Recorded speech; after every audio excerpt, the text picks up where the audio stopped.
एकनाथ खडसेंचे जावई प्रांजल खेवलकर यांना खोट्या आणि बनावट गुन्ह्यात अडकवण्याचा प्रयत्न पोलीस करत असल्याचा आरोप खेवलकरांचे वकील विजयसिंह ठोंबरे पाटील यांनी केलेला आहे आणि याच्या विरोधात ते उच्च न्यायालयात देखील जाणार आहेत। माझ्यासोबत विजयसिंह ठोंबरे पाटील आहेत। सर, नेमकं काय तुमचं म्हणणं आहे? तुम्ही उच्च न्यायालयात जाणार आहात? हे बघा, कालच्या रिमांड रिपोर्टवरून हे स्पष्टपणे सिद्ध झालेलं आहे की पूर्णतः बनावट आणि खोटी कारवाई।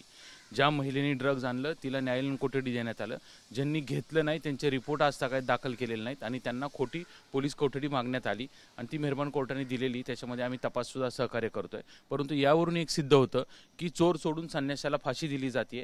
ज्यांनी कुणी गुन्हा केला त्याला बक्षीस म्हणून त्याला न्यायालयीन कोठडी दिली जाते आणि ज्यांनी कुणी केलेलंच नाहीये त्यांना पोलीस कस्टडी मागून त्यांच्याकडे हा अंमली पदार्थ कुठून आणला याविषयी त्यांना चौकशी करावी लागते। ही अत्यंत दुर्दैवी बाब आहे। सर्व लोकांना सर्वांना माहिती झालेली आहे की ही खोटी कारवाई। उद्याच्या देखील प्रकरणात ज्यावेळेस त्यांना हजर करतील त्यावेळेस मोठे खुलासे आम्ही करणार आहोत। पण महत्त्वाची गोष्ट अशी, या संपूर्ण कारवाईच्या विरोधात काय जी खोटी कारवाई केली, जी खोटी एफआयआर दाखल केली, खोटे बनावट लोक उभे केले, या संदर्भात आम्ही तात्काळ त्यांच्या घरातल्यांशी चर्चा करून उच्च न्यायालयात देखील जाणार आहोत। उच्च न्यायालयात देखील जाऊन आम्ही त्याच्याविषयी दाद मागणार आहोत, ती एफआयआर रद्द करून मागणार आहोत आणि केलेल्या बदनामीचा नुकसान भरपाई देखील मागणार आहोत। म्हणजे पोलिसांवर तुम्ही बदनामी केल्याचा आरोप करत नुकसान भरपाई मागणार आहे? हो, 100% मागणार आहे। आमच्यावर खोटी कारवाई करण्यात आलेली, आमच्यावर बनावट कारवाई करण्यात आली, खोटा तपास चालू आहे, खोटे पुरावे दाखल केले जात आहेत आणि ते कोकेन ज्यांनी आणलं त्यांचं सोडून आमच्याकडे तपास केला जातोय। ते सरळ सरळ दिसतंय की केवळ अडकवण्याचा आणि बदनामीचा प्रकार आहे आणि फॉल्स ट्रॅपमध्ये अडकवण्यात आले डॉक्टर प्रज्वल खेवलकरांना।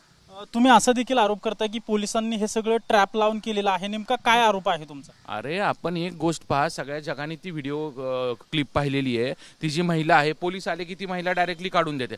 तिनं कुठली ॲक्टिंग केली नाही, तिनं कुठला बचाव केला नाही, तिनं कुठलं सांगितलं नाही अरे माझ्याकडे काही नाहीये किंवा लपवण्याचा पदार्थ केला नाही। या सर्व व्हिडिओवरून असं दिसून येतं की ती महिला सुद्धा आहे, त्याच्यामध्ये सामील असण्याची शक्यता नाकारता येत नाही। म्हणजे ज्या महिलेच्या पर्समध्ये कोकीन आढळलं ती महिला पोलिसांनीच तिकडे पाठवली होती असा संशय आम्हाला यायला लागलाय। कारण तो व्हिडिओ जर पाहिला तर त्या व्हिडिओमध्ये ती महिला सरळ सरळ पोलीस आले की न सांगता त्यांना काढून देते।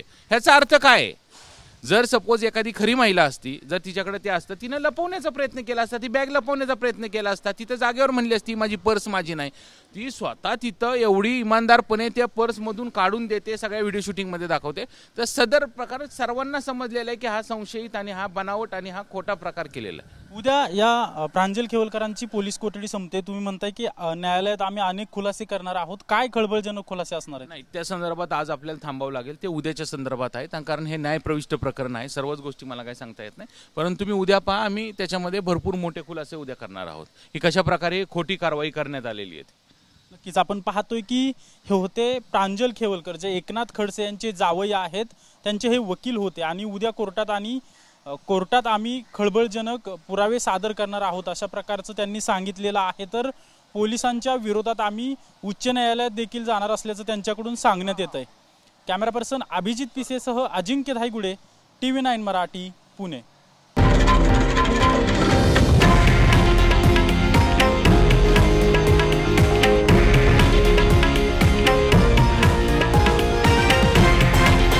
हे आहे देशातील नंबर 1 न्यूज नेटवर्क आणि आपण पाहत आहात TV9 मराठी, एकमेव।